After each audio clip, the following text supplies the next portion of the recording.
hello, welcome.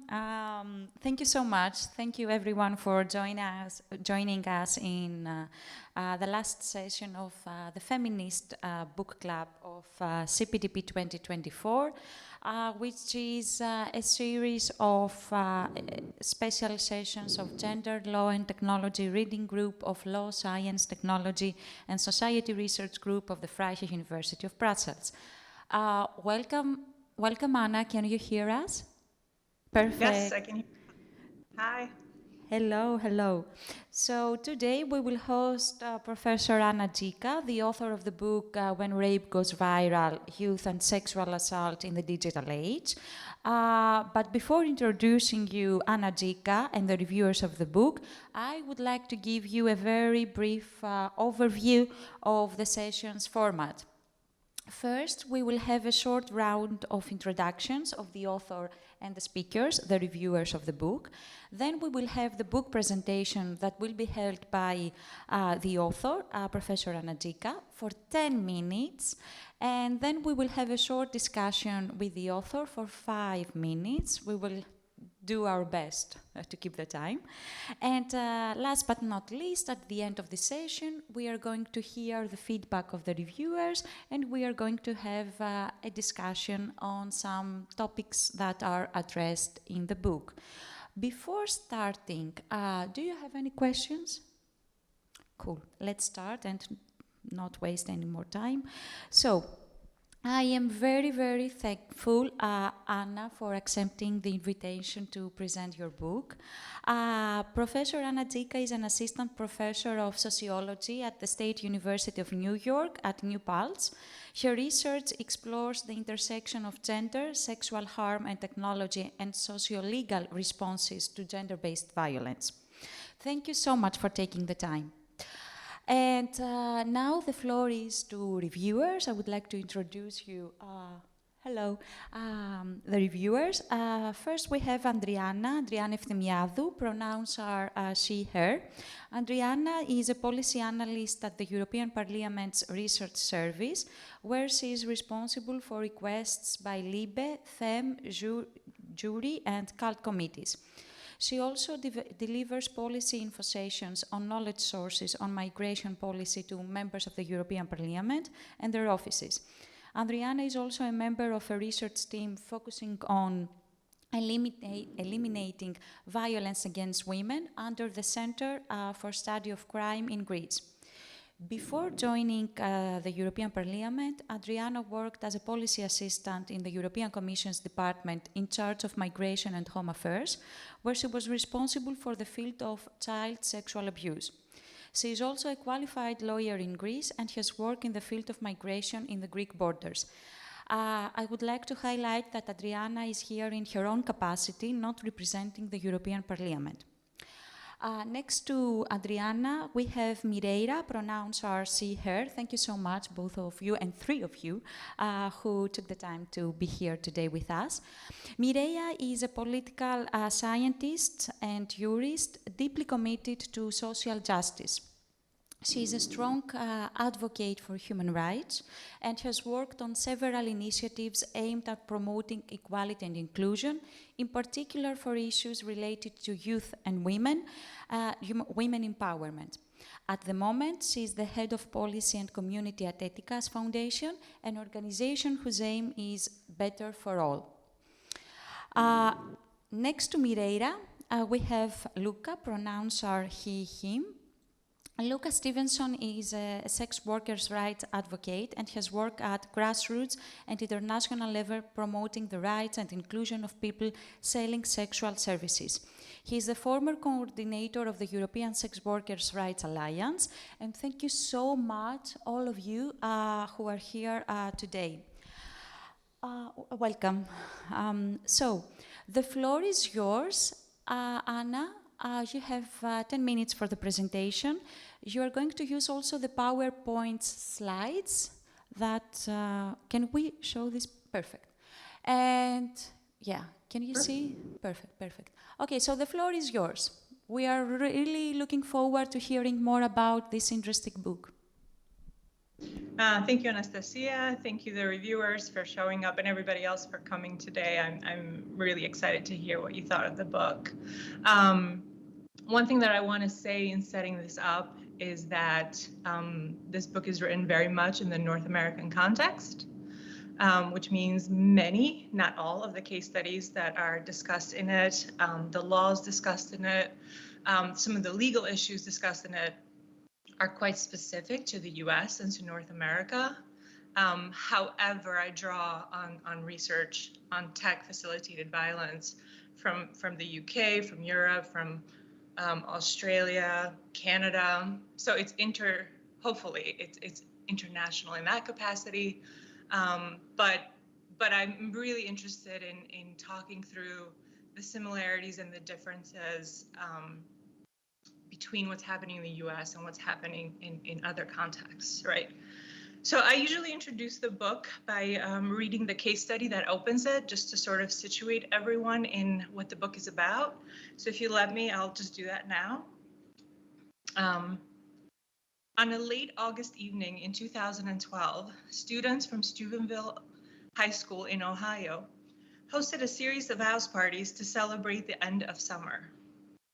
Attendees included Trent Mays and Malik Richmond, 2-star football players from the high school, and a 16-year-old girl from a neighboring town, whom the 2 young men sexually assaulted multiple times during the evening. The first of these violations occurred in the backseat of a car. Mays taking advantage of the victim's inebriated status during the drive between parties, while Richmond and 2 other male friends watched. The subsequent assaults by Mays and Richmond occurred in the basement of another boy's house while the girl lay unconscious on the floor, once again in front of witnesses. Every single stage of Jane Doe's abuse during that night was captured in pictures and videos posted on YouTube and Instagram for popular consumption. The events were also circulated and commented on by the perpetrators and bystanders via text messaging and social media platforms like Twitter or X. So what we have here is fundamentally these cases of rape being live streamed, more or less, right, by teenagers. And when the case happened, you know, it went really international, and there were multiple cases following Steubenville that were grouped together and were talked about in the media. And like I said, there were stories coming out of, you know, India and Australia and Europe and the UK, and it was kind of really interesting to see how much coverage the case got. And I kept an eye on the reporting because I was really interested. You know, I come from an interest in sexual violence, and so I was really interested to see, you know, is the media going to do a good job this time of sort of covering sexual assault, right? We finally have all these visuals, and we have these videos, and we have these messages, and it's finally an opportunity to really talk about rape culture. It's an opportunity to talk about, you know, peer norms. It's an opportunity to talk about masculinity. And instead, what I got was sort of this coverage that kept focusing on, you know, the question being asked, since I'm looking at my own slide right now, the question being asked was, right, like, why would teens do this, right? Why would they record and why would they share sexual assault? And I think that's a very good question. And then the second question, once the cases progressed with months and months and months of coverage, the second question became, okay, what does this mean for how we actually respond to sexual violence in the criminal justice system, right? We now have evidence. And so perhaps this is a sort of solution, right? So I gave it about a year of reporting, a year of collecting data and information on the cases. And what I kept hearing, and let me know if this sounds familiar because it's actually emerging again, was this sort of discourse of, you know, technology is really risky and it's harming our kids. And it's technology's fault that kids are posting rape online, right? And this is what we call technological determinism, right, in the tech literature. So it's this idea that technology is acting on us, and we as people, as users, really don't have any agency, which I really had a hard time with. The other explanation, the explanation that's been really I think developed and strengthened quite well in the last 5-6 years is this explanation of power and control, right? So what we have is bad practices and gender-based violence that used to exist before the internet, before social media platforms, and now we have that gender-based violence being extended to online platforms. And so this is all about, toxic masculinity. It's all about male entitlement. It's all about humiliating the victims. And I think all these things are true, but I think they're too big. And I don't think they get at really the motives of why a group of teenagers or any teenager, right, would take and record, would record and share photo of a sex crime. I don't think it gets at why what really matters or why so many boys and other girls commented on these photos. I don't think it gets at what I would say is the micro dynamics, right? What are the rewards? Like if our question is, why would you share sexual assault? We need to explain that. We need to provide an answer to that, right? So what are the rewards of sharing sexual assault? How might that relate to your gender and your sexual identity? And then once we theorize what's happening between people, we can then talk about, okay, well, what does technology have to do with this, right? What does it mean to be in an age where we share everything and anything? How does that impact privacy, of course, but also how does it impact our ethics, right? And I think once we talk through how personal user goals and peer dynamics interact with what tech platforms can do, then I think we can extrapolate to the structural factors, right? To things like rape culture, to things like misogyny, to things like patriarchy, capitalism, right? Then we can talk through, right, what sanctions image-based sexual abuse. Can I get to the next slide, please? Thank you. So just an overview of what the book does. It's a mixed qualitative methods book. I look at case studies. Jane Doe is the Steubenville case. Audrey Pat and Daisy Coleman were two really high-profile cases that were discussed alongside Steubenville. And then over the course of me doing this research and writing the dissertation and writing the book, there was a flurry of other cases that happened across North America, from live streaming on Facebook to Snapchat, records of rape to, you name it. And so I include those cases as they become irrelevant, though the book focuses on 3. I also did a content analysis of 146 mainstream news articles on the Steubenville, Pat, and Coleman cases specifically, to sort of do an analysis of, how are we talking about technology and how are we talking about the intersection of technology and sexual violence, right? I also interviewed 35 teenagers, 18 women and 17 young men between the ages of 16 and 18. And most of them were middle to upper middle class. And I think this is important because in sociology, we tend to study down a lot, and in criminology. We study, you get access to groups who are disadvantaged or who are marginalized, but it's very hard to study across or study up. And really, a lot of these rapes were happening in middle-class families and communities. So I think that that's important for reproducing and generalizing the findings. And then to look at policy and procedure, I spoke to both victim and prosecuting attorneys and journalists that covered the cases. I'm not, because we're going to go into it with the discussants and in the next hour and a half or whatever we have, I don't want to spend too much time on the findings, but I want to say that when I speak still to this day, when I speak to teenagers and college kids about, why are you recording sexual assault? Unlike adults, unlike cops, unlike parents, unlike attorneys, their answers are always really, really clear. And it always comes back to boys are showing off to each other. They're showing that they're having sex. If you are showing off to other boys, and what you are showing off is that you are having sex, to me, that is a performance of heteromasculinity. And so I think when we're thinking about certain types of image-based abuse, we really need to think through what does this do for hetero performances? What does this do for gender performances, especially performances of masculinity?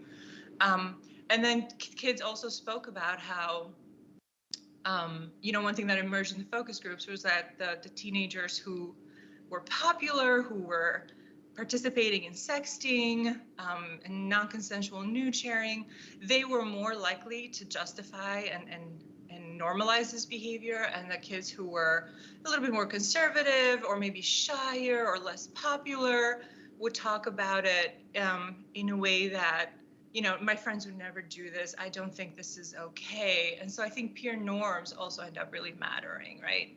Like, what are your friends doing? What's okay within your friends groups? If we think about boys sharing images with other boys, the assumption is that the other boys want to see those photos. And I have evidence of that in the book, right? So that validation, that feedback from your peers really matters.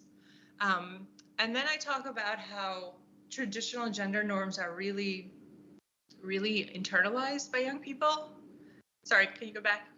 Are really internalized by young people, and how they really rely on rape myths and sex scripts to strip away the violence of non-consensual image sharing, to strip away the violence of the assaults, and to normalize and reframe these incidents as sex and as, proof of sex, like I said, instead of violence. And I don't think they're alone in that, right? One thing that hopefully the book shows is how so many adults responding to these cases online were doing the same thing, right? So there's this very clear through line between children and young people and what we're teaching them and how we're reproducing our beliefs. In terms of digital, in terms of the technology piece, I will say that young people were very aware and very honest about how much they share and how that is very central to belonging and to their identity, and that they don't think before they share, and that, having a cell phone doesn't allow you to think before you share, because we are in an attention economy, in a culture that fosters sharing, right? And they talked about how when they do share and when they pay attention to TikTok or to YouTube, right, or Instagram, they see that what gets likes is negative content more so than positive content. And so what you have is also this culture, right, where humiliation becomes not only valuable for getting likes, but is valuable, period, right, for platform companies. And so then the question becomes, if we're prioritizing likes, if we're prioritizing peer feedback and validation and approval, what does that mean, right, for our ethics when it comes to technological engagement? I know, I'm sorry, I'm flying through these, but once I sort of go through, why would we do this? Why would we record and live stream and share rape? Then the second part of the question of the puzzle becomes, what does this mean, right, for how we respond to these cases? And I can talk more about it at length, later, but there are benefits to the digital trail. I mean, attorneys especially were really optimistic about how useful evidence of sex crimes is in helping the criminal justice system investigate and take cases seriously. They talked a lot about how it supports victim statements. Oh, I think that's a loaded statement, right? And this idea that, the boys didn't know what they were doing, that they didn't realize it was rape, that they didn't have, malicious intent, all of these myths around the perpetrators can really get questioned by digital evidence. They can get disrupted. All that being said, a lot of challenges emerged, right? The most persistent, and this is true across the literature, is that criminal justice personnel are just not equipped or trained to handle the volume of digital evidence, to collect it accurately, to document it accurately, to store it accurately, right? There's also a persistent attitude that image-based abuse is not a real form of sexual harm or violence, and so it doesn't get consistently investigated or responded by.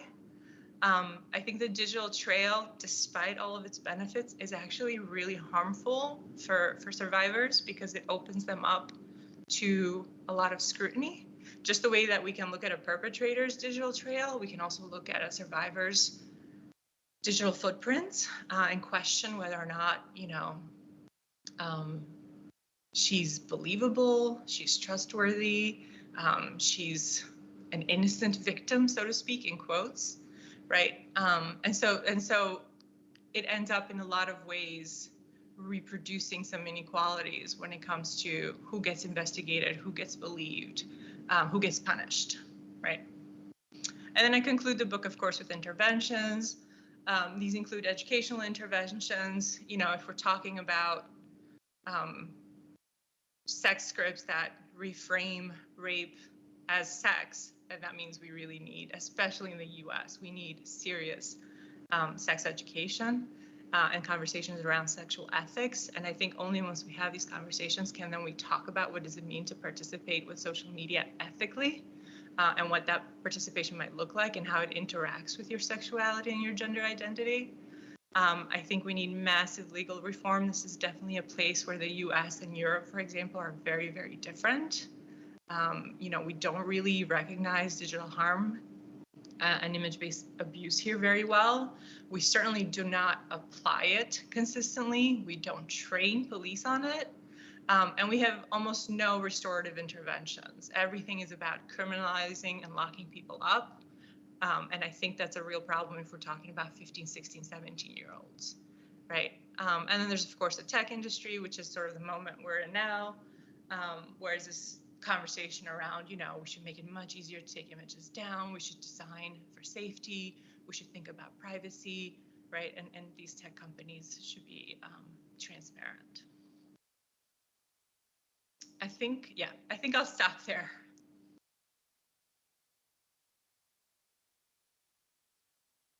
Thank you so much. First of all, my apologies. The slides were changed automatically, so I was trying to follow your presentation. I didn't want to cause you any stress that you have to get hurried. So yeah, I personally speaking, I really enjoyed your book, and I found so much inspiration. And I was wondering, I was trying to reflect, because of course, you present some cases in USA about online sexual violence and all this youth rape culture. But do you believe that, I think you answered before in this question, but do you believe that this is a global phenomenon, or there are any cultural somehow changes between USA, Europe? What is your short reply on that? I think we can never generalize, right? I definitely think we have to allow for those kinds of differences. And I think it's not just culture, it's culture in the sense that it's also, what does our education system look like? What do our attitudes about sex and gender look like, right? And those are definitely not consistent. And so I definitely think there is going to be variation.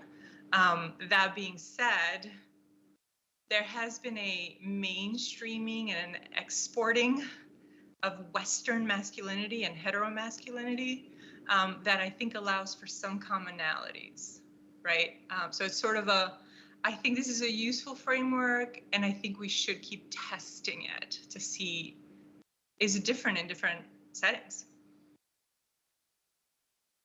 Thank you so much. And one follow-up question to that, because when we talk about child sexual abuse and online child safety, we are trying to be very protective, but there is somehow not a counter argument, but I'm trying to think, how can we adequately protect children's rights? And based on that, I was wondering, should we consider the fact that youth, adolescents, are living in the digital era, which means that at some extent they need or they have to use social media in order to get socialized, in order to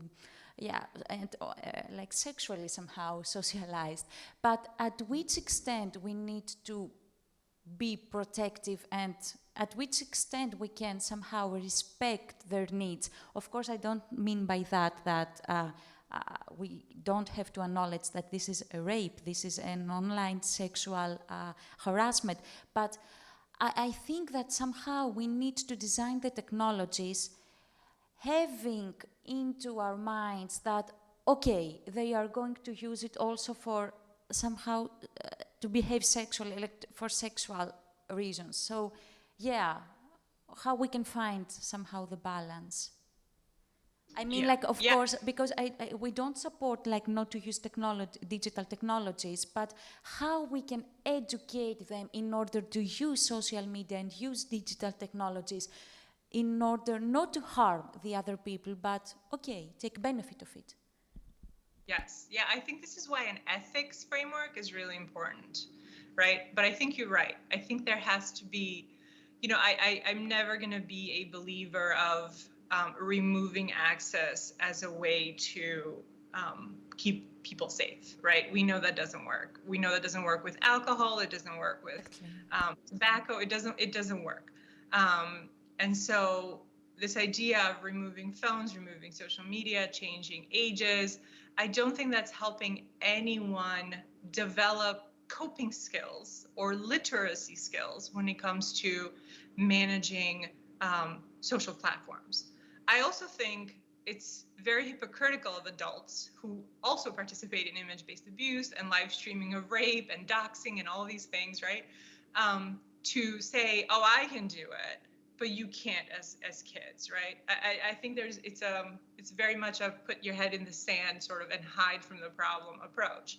And so I think we need to think through ethics, and I think we need to think about how can we incorporate discussions of technology, however they evolve, into conversations about what is consent, what is desire, how can I play with identity in a safe way, and how can we demand that platforms allow us to do that, right? I mean, the genie's a little bit out of the bottle right now, but I think that would be my approach, is allow a safe platform where privacy is protected, where children's rights are recognized, and allow them some room to experiment and play, because they need to.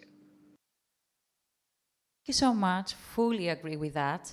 But now I need to give the floor to the reviewers. So I would like to address 2 questions to all of you, and you can reply one by one. So the first question is, what struck your attention after this presentation and after having read the book? And the second question is, based on your experience, what is the most detrimental impact of these instances? So thank you. Thank you, Professor Gjika, and thank you everyone who's in the room or online. Yeah, I don't know what to pick as something that struck my attention, because I was reading the book chapter by chapter, and every time I was like, oh, this is super interesting, and I should note this down. So congrats once more.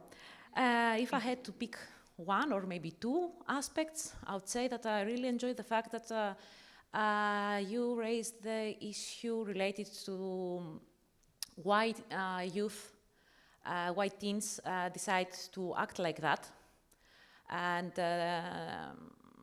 that you highlighted in multiple times in these pages that it's not technology to blame, because technology has a great potential if we use it properly. And we need to look on to find the root of the problem, which is actually this toxic masculinity, as you mentioned, this need to belong somewhere to a group and have the approval of your peers, which is, of course, has even deeper roots related to the whole perception of what is a woman, what's her role in this community and the society and all that. And really briefly, another one that I liked, it was the reference to the rape myths, which is another crucial issue that affects the society as a whole, but also the judicial system, or the one affects the others. I don't know who comes first. And it was interesting to read also the chapter related to the access to justice. And as Anastasia already mentioned, I'm a part of the research group related to eliminating violence against women. And we are conducting a qualitative analysis of judicial discourse in rape cases in Greece. So really briefly, the main findings confirm that what you have already raised in your book, that rape myths really affect judges in Greece. We have a different system compared to the US, but still the discourse that they use in the courtroom, but also in the decisions, shows something. And yes, a lot of work needs to be done also in that front. Would you like me to cover also the second one, or pass the mic to... Very briefly, what is the most detrimental impact of these instances? Yes, thanks. The mere fact that we are talking about tech-facilitated abuse, I think it makes the problem even more evident, because the abuse never stops after the actual abuse, the physical abuse, the offline abuse takes place. It continues, and for the victims, unfortunately, we have quite often secondary victimization by the recirculation of this material online in the, I don't know, indefinite time, or yes. So thank you, and apologies if... Okay. So first of all, thank you for the invitation. I do not consider myself a reviewer, but I really enjoyed reading the book, Anna. And I think that really got me thinking in a lot of things. So every page was just like a lot of information to digest and to process. And I really enjoyed how it's written, because there's like, it is a complex thing and it's super sensitive, particularly me being a woman, to read about those things. And I think the way that it's written, it's just like really smooth, and you can just like understand in a not objective way, but in a way that doesn't, that you don't need to imply yourself and just like be kind of, I don't know, disrupted or a bit, or feeling not well reading it. So. Two ideas that really got me thinking is this idea that the technology is not responsible, because a lot of times there's this feeling or like common sense that, yes, I mean, it's social media that really got us in this particular situation, but understanding that no, it's society and how the system works, and technology is just another mechanism or as another tool of gender-based violence. So that's one of the ideas that really got me thinking. And then also, although it's a book written within the US culture, I feel that a lot of cases that you mentioned, you can really see a lot of like other cases, like for example, I'm based in Barcelona, so cases in Spain that the same happened. So there's a lot of similarity, and although obviously there's cultural differences, I feel that overall social media is being used the same way or super similar in all the world. So yeah, really got me thinking on this effect on social media, the globalization, and how the system, like technology is just another mechanism of the system. And then on the impact part, like really got me also like this sentence that is repeated in the book, that my life is over. Because as Andriana mentioned, like the worst part of all of that is that there's always this situation that can bump up again to you. So there's never, like, it's not that you can go to, I don't know, Indonesia in a super remote island and forget about it, because your profile in Instagram is going to remain the same, and the situation can come up and again. So it really, I mean, imagine me in that situation, probably I would also think my life is, sorry for the word, but fucking over. So what should I do? What I'm going to do? And there's really no mechanisms in society, nor the legal system, nor like within the communities that we live, to get over that. It's super complicated, and probably that's why there's like a lot of cases that sadly finish with like the survivor intends like just to commit suicide or committed it. So yeah, I think that that's the worst part, and the worst impact that social media and being those cases that exposed, yeah, it's like the worst impact that has nowadays. So. Thank you. Hello everyone, I'm Luca, I'm a sex worker and sex worker activist for those who arrive a bit after. And so yeah, the book is very important and really left like a deep impression. It is quite a hard read as well. I think for me what like struck me the most from the first page of the book is that there is I think it's probably like the first sentence is like, I have no sympathy for whores. And that's one of the sentences that one of the boys say about the girl that they are about to rape. And all the boys share this language that the girl that they're about to rape deserve it. And she's a slut, she's a whore, and she deserves it. And I think that's really like impressive that it's so well documented because the text messages have been saved, they've been shared, etc. But it's something that sex workers, we know that the stigma against sex worker, the whore stigma, is used against any woman. You don't have to be a sex worker to be victim of the whore stigma. A woman that is seen as being easy or loose, or in that case, simply drunk, deserve to be called a whore and deserve to be raped. And I think it's very interesting if you look into the book and the arguments around this, how this whore stigma perpetuates violence against sex workers, but also against any woman.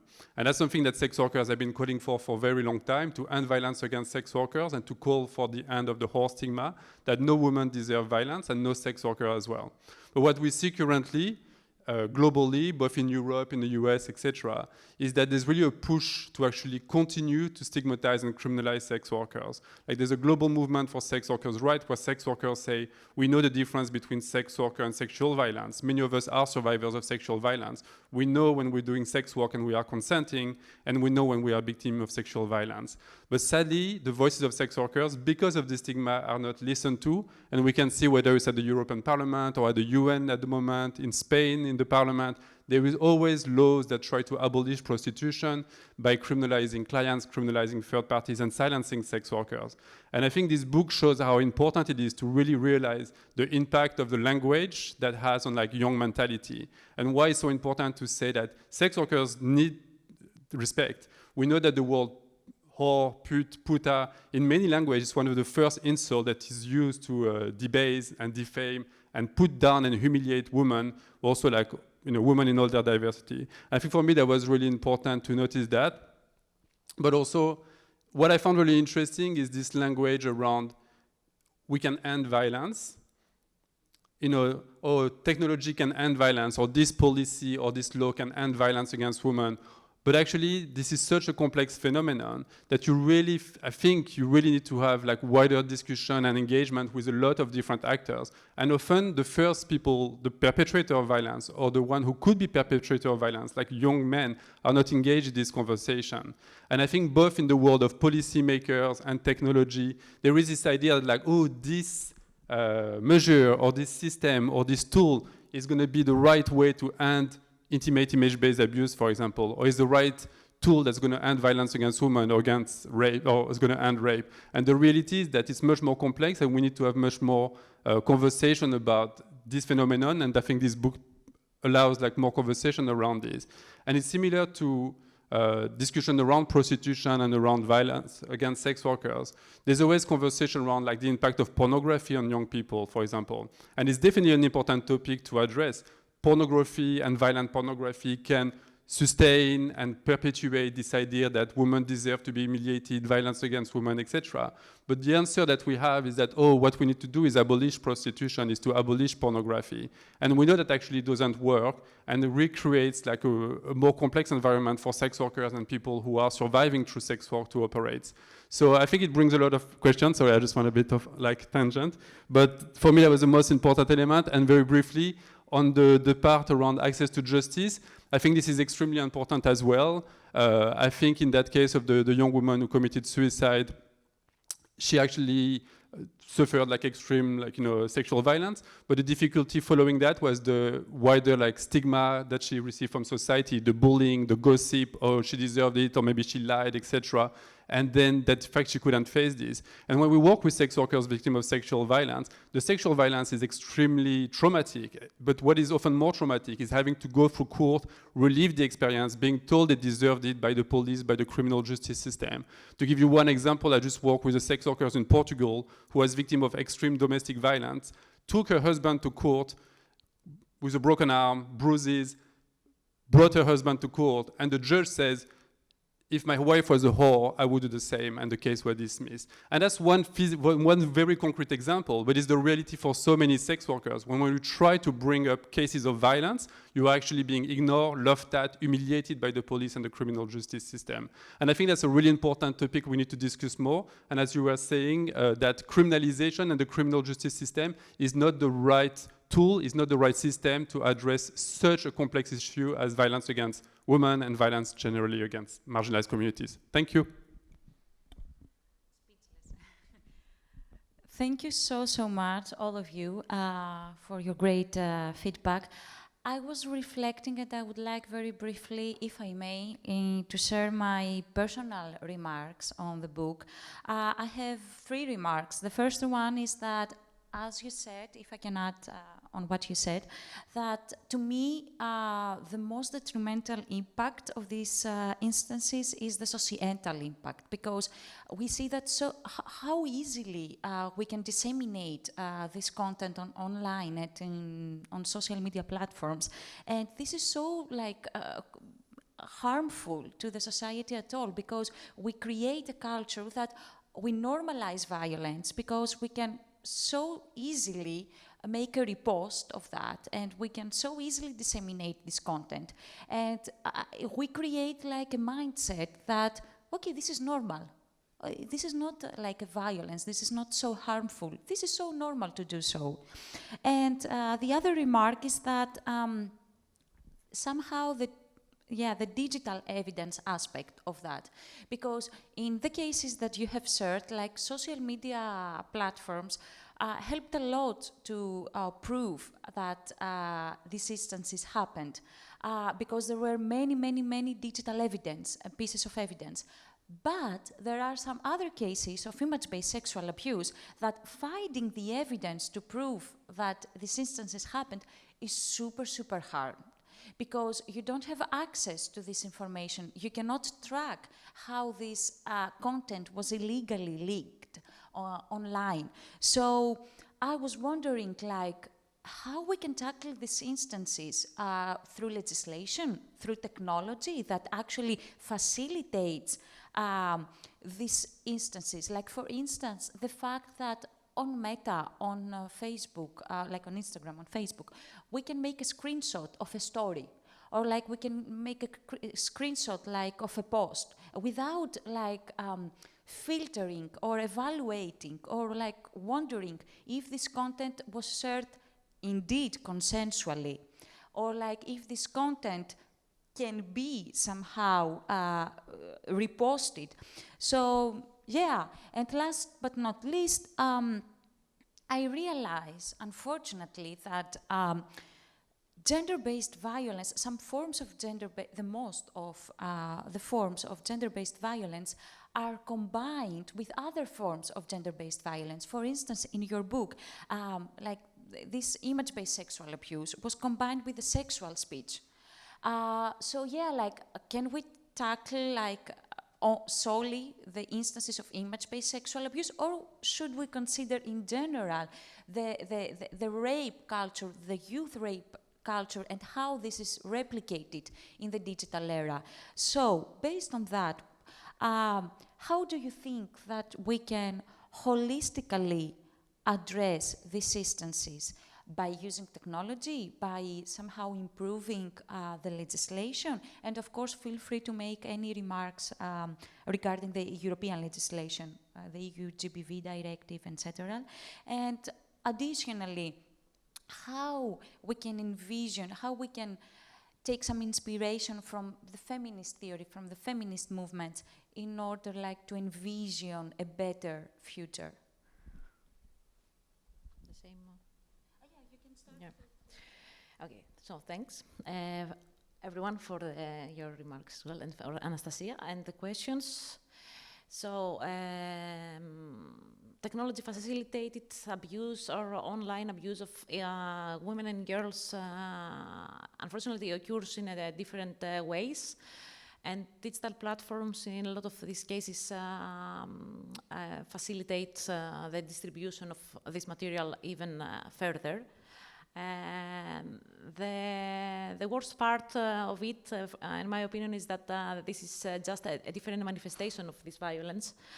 It's just a digital representation or material like images or videos that are showing what happened in real life, as we mentioned already. Professor Gjika mentioned in her book at some point that social media have altered the standard conditions of privacy, making disclosure the default in digital participation. So, especially when it comes to young people who have to take into consideration the way that they act, interact, react, how they behave, because they are one of the biggest group of users, and in this case in particular, we want to understand the motives behind their behavior. If we have a careful approach and we try to understand what's their motives and how do they think when they act, it could be helpful in order to form preventative mechanisms in order to help them understand what's behind all this, why this is not appropriate to do, and of course change, again, find the head of the snake and try to cut it. So help them understand why we are all equal, why you should respect each other, either it's the same sex or not, or independently of their sexual orientation, their profession, or all other aspects that are subjective, of course. So as I mentioned already, that internet, it's a microcosm of the actual society. So strongly support the idea that we cannot examine something that happens online differently of what happened offline. So there are not different spheres, they are going hand in hand, so we should approach it like that. When it comes to technology, I think that we should have a more proactive, preventative approach and not try to throw water to the fire that already exists, but actually follow a more by design approach, which means for the companies actually to consider, consult with experts from different perspectives and backgrounds, and see how to best create these online environments in a way that it will not leave any place for any type of abuse or exploitation happen. And when it comes to the victims, because you mentioned the thing of access to the evidence or access without to the opportunity to remove this content, thank you, from being recirculated online. We have seen, as Anna also mentioned in her presentation, good practices in different countries around the world. So in Canada, indeed, they have the project Organised, which is a really good initiative. In the UK, they have the Internet Watch Foundation, and in Australia, the Safety Commissioner's Office, which give the opportunity to people survived sexual abuse to report the circulation of their material online. And then these authorities, they, in coordination, of course, with law enforcement authorities of the respective countries, to take down the material and stop the recirculation. What else you ask? Sorry. Yeah, I would say in the sense that we can help young people understand why we should, why one it's not better than the other, why males are not the strong, let's say, around the world, and how we should anyway respect everyone. And something else that I wanted to add, and I think that I forgot. But what was it? What I said? Or Maybe yes. Yes. Sorry, I had it. Yes. So about the holistic approach, to conclude, yes, I think that yes, the criminal justice system cannot solve the issue alone. Civil justice system cannot do it alone. Interventions by psychologists, sociologists, other experts cannot solve the issue. So what we can do, we should all coordinate our actions, because I think if we go only by legislation or technology measures or social psychological approach to the public, we will not have the desired outcomes. So yes, let's try to do it all together for the best. I don't know. Sorry, it was a bit long. Okay, so a lot of ideas, but I actually have some questions, not answers. But no, I think like the first step is recognizing image-based abuse as a form of gender-based violence, and yeah, raise awareness in that sense. So just like making sure that everyone recognize those situations as gender violence. That I don't think that, particularly within young people, they recognize it right now.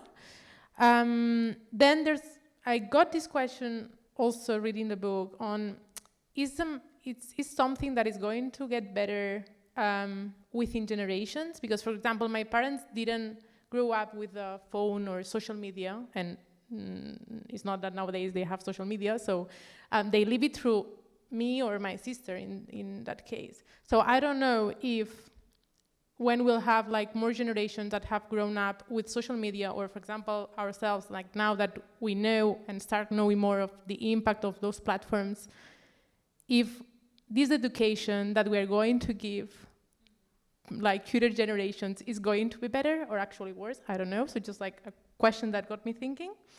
Then also, I think that I'm super agree with Anna's vision on this holistic approach that doesn't look to just like be more punitive or criminalize these situations, but that wants to really redress everyone and have these open conversations and see how to solve those situations. And also I think that at the end we need to understand that the criminal, like legislation, the criminal justice system, all these institutions are not going to solve the problem, basically because humans are behind them. So if there's a societal issue, if we live in a patriarchy, the criminal justice systems operates within this system. So I don't think like these are tools that can make or can help us change the whole system, but I'm super agree that we need this holistic approach. Otherwise, I don't see a way that with like a particular, like for example, just with the criminal justice systems we are going to solve, or just with the new legislation that is really protecting women, we are going to solve the problem. And then another idea that also got me thinking a lot is like this balance on like social media can give us more evidence, and we have like, there's a lot of visual people in the world, so probably when you have like a video or a picture, it's just like something that shocks you.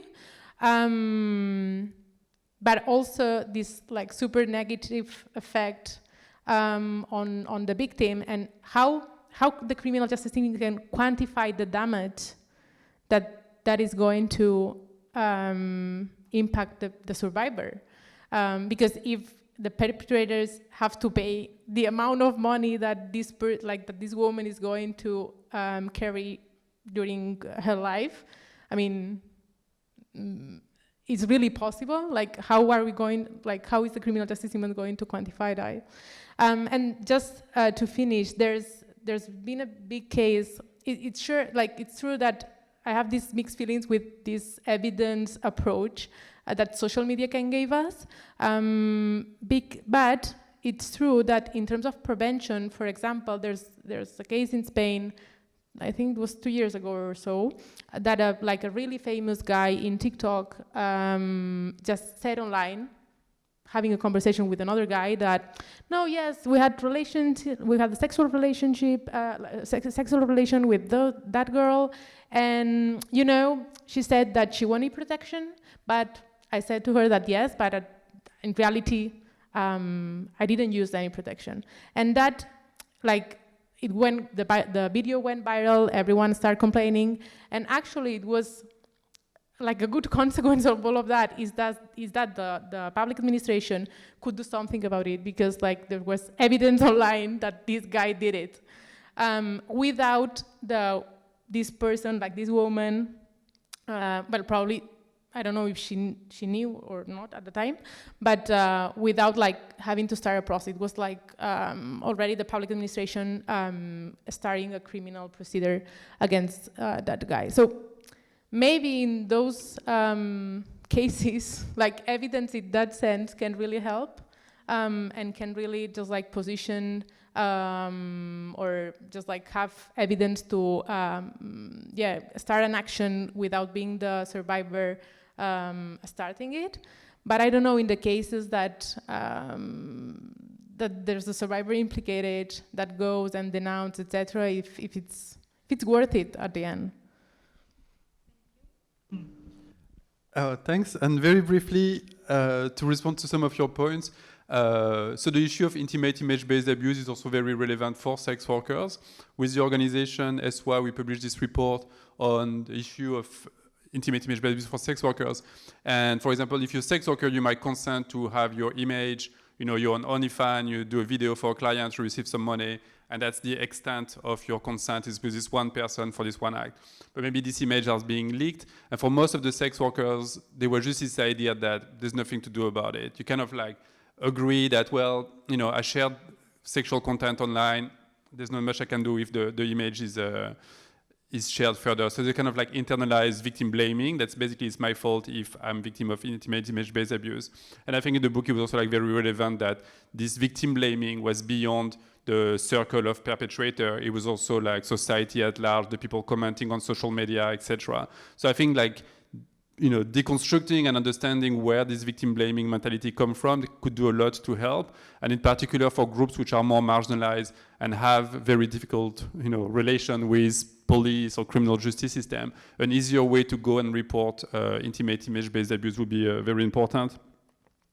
And I think generally, wider conversation around sexuality and consent, comprehensive sexual education would be really important. And that's why I think there is this concept called puta feminista, whore feminism. And it's interesting that there is so much attempt to abolish prostitution and to shut down the voices of sex workers when sex workers actually have so much to talk about and to teach each other about consent. I was a sex worker for 20 years, and I could do 5 clients in a day, and I would agree to have sex with this person and do this specific act, but not this act. And I know what consent means because I could decide what I wanted to do or not with some clients. And yes, it was depending on if I needed the money for this. There was an economic context to it. But I also knew when my consent was not respected. And I think it's very interesting in the current feminist debate that there is such a large part of the feminist movement who is really pushing for the abolition of prostitution and the shutting down of sex workers' voices. If you want to have a conversation about what consent really means, have a conversation with sex workers and they will tell you what consent is. And I think there is sometimes like this flawed conversation about consent, which is much more nuanced than it should be. And I think in particular, like again, like explained really well in the book, like these young men do not understand what consent means and perpetuate this idea amongst each other. Like you can see in some of the focus group that some of the men are like, well, I'm not really sure it was consent, but I guess, and then it's reinforced by the other men or the other young men saying like, well, she deserves it, etc. So there is a kind of like group mentality around defining what consent is, which perpetuates like the rape culture we're talking about. But I think in that sense, wider conversation around like sexuality, part of sexual education and consent is very, very important. But again, maybe just so I wasn't misunderstood earlier when I was saying there is this idea that we can end violence or we can end this. Of course, we have to believe that this is possible, but I do think sometimes like tech people or policy people use this word almost as a kind of like savior mentality. It's like, oh, with this one policy or with this one tool, we will end violence. And actually, I think that's problematic in itself because it gives you this idea that this one specific tool is going to do the job, and it's much more complex than that. And I'm usually more skeptical when I hear this. I think it's like, no, we can end this together. If we come to an agreement, that's what we want to do. And I think changing the culture, and we are saying like technology and policies are just reflection of the wider culture. How do you actually change culture? And that's a really much bigger debate. Huge thanks. I think we are on time, but I would like to take some minutes more in order like to give the floor to you. If you have any questions to the author or to the reviewers, this is your chance. Please don't be shy. And it's also the same for you, like Anna, if you have any questions like for the reviewers, please do so. Can I just comment on your questions that the reviewers just spoke about? Yeah, please go ahead. There's just some really interesting points, and I'm going to do it now because I don't know if I'll have time to do it in the end, but I just want to say thank you for very generously reading the book and really engaging with it. That's not always the case. You know, people read to tear apart, and then some people read to learn, and I really appreciate that you read to learn and to really think through some of the things in it. I wanted to talk a little bit about this idea of digital evidence and how it's not always available. I don't talk about it in the book, but one thing that I've been thinking since writing the book and in conversations with certain scholars is that it's very good to have digital evidence of a sex crime. However, once we start normalizing expecting that evidence, anyone that can't collect the evidence doesn't become a worthy victim anymore. And so what I've had some attorneys very cautiously point out is that what's going to happen is actually like this might reduce prosecutions of sex crimes. Because if you're not coming with digital evidence, the prosecutors are not going to be willing to engage with it, right? And I think this goes to Luca's point about we really need to think through whether the criminal legal system and legal responses are the way to go. And that was not something that I really got enough time to spend within the book, but it is something that as I'm doing more research now, that I'm thinking about a lot. Ways in which something that's supposed to be an opportunity to address the problem better might be an opportunity to not address the problem at all.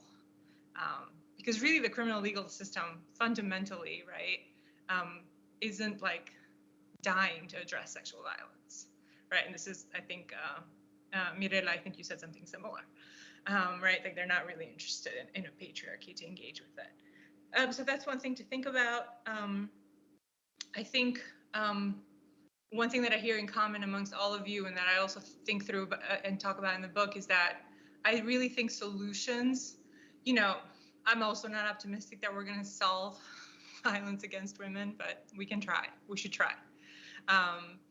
That's the hope. Hope is in trying, right? I think we have to start with marginalized communities. I think sex workers have been at the forefront of tech and privacy issues, like they've been telling us for years. I think that's also why I focused on young people. It's vulnerable populations. That's who get hurt the most, right? And so this sort of push right now from AI ethics spaces and legal spaces to criminalize, to shut down access. It means well, but I also think it's a little ahistorical. And what I mean by that is we already did this. Like, we criminalized domestic violence. And what's happened with criminalizing domestic violence is also that a lot of marginalized communities got caught up and were criminalized, that it has not reduced rates of domestic violence, that sex workers, amongst others, have gotten caught up in these in this criminalization process. And I can see that happening again with image-based abuse. And so I think we have to be really, really careful and start from, again, from an ethics, education, prevention, consent space, rather than, and then also do the other things with everyone at the table. So I just wanted to say those things. Yes, excellent points. And yeah, and we see that actually it is a broader phenomenon, because, like, due to the lack of consent, like we have also the generation of sexualized deepfakes. Like, it's not only about image-based sexual abuse, like it's more. But anyway, I don't want to talk longer. Yes, please. I just wanted to highlight that you can find the book online. You can find also the book downstairs in the bookshop. You have still some time. I think they are still there, but in any case, you can find it in bookshops and online. And I really enjoyed it. I hope you do so. Thanks a lot. The book really sounds an interesting read, and also your comments were really inspiring.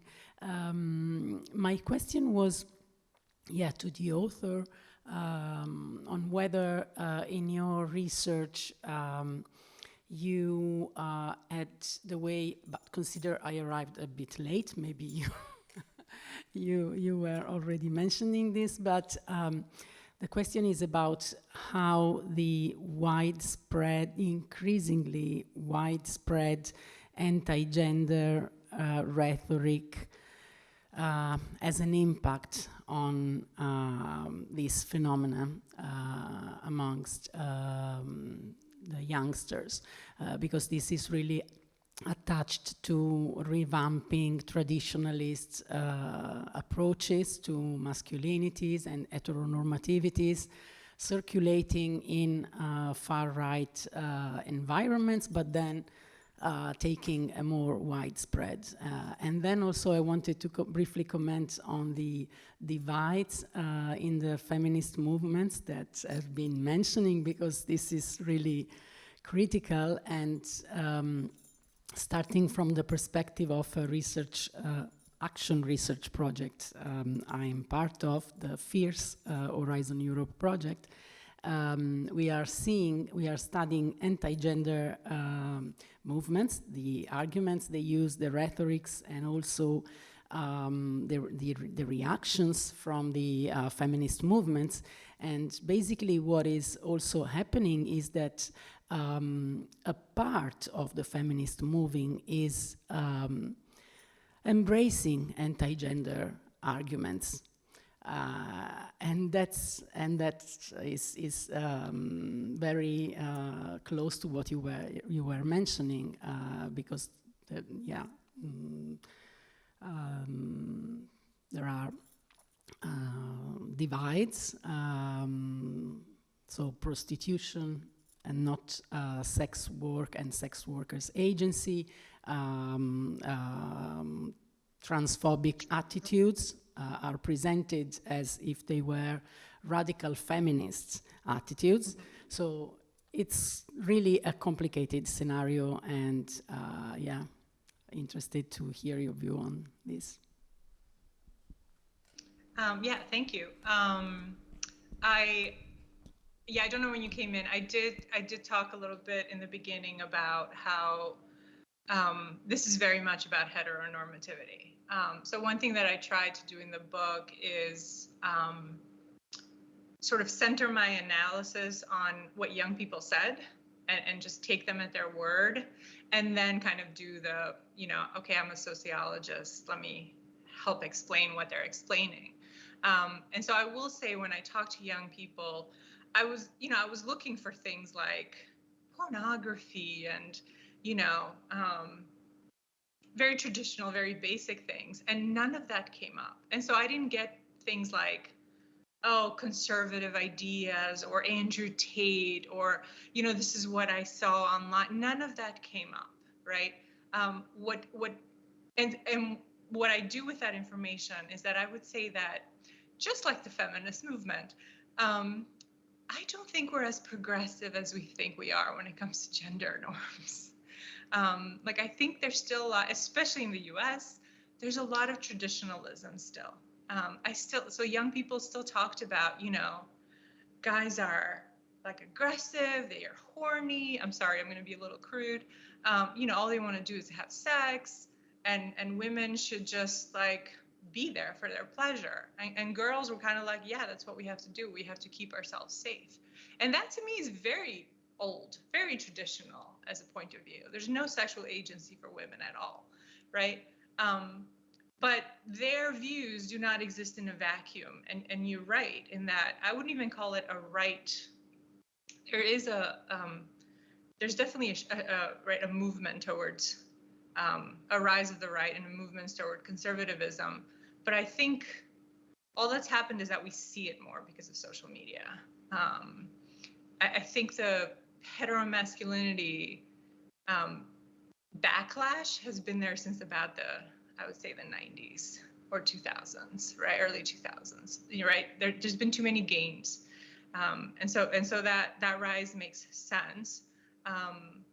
And so what I try to do in the book is then to show, right, we have cases. I actually think I talk about a case in Spain. We have cases in Spain, right, where the woman is raped in public and the judge is she's consenting. We have, right, cases from Australia or Canada where a young girl will kill herself and the judge will say, or the parents of the boys who victimized her will say, oh, it was just a joke. She killed herself for other reasons. And so what I do is I try to bring a lot of quotes in the book to show that young people are not operating in a vacuum, that there's a much larger ecosystem that they're feeding off of and that they're internalizing and that they're being socialized by. And so, right, to use that metaphor, what young people are doing is they're basically holding up a mirror to ourselves and saying, hey, this is who we are as society and this is what we're depicting. But I suspect, and this is also with trying to legally intervene on image-based abuse. I know everything is well-meaning, but I don't think these movements are as progressive or as inclusive as they're really trying to be. And I wish radical feminism wasn't a dirty term, you know what I mean? So I think feminist theory is really great for thinking through why this problem is happening. I think the solution needs to be even more exclusionary than that.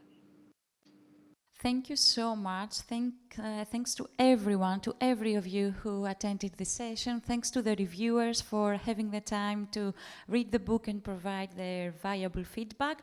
I hope to see you next year in the Feminist Book Club of CPDP 2025. Thank you so much, and I hope you enjoy the cocktails downstairs. Happy weekend. Thank you.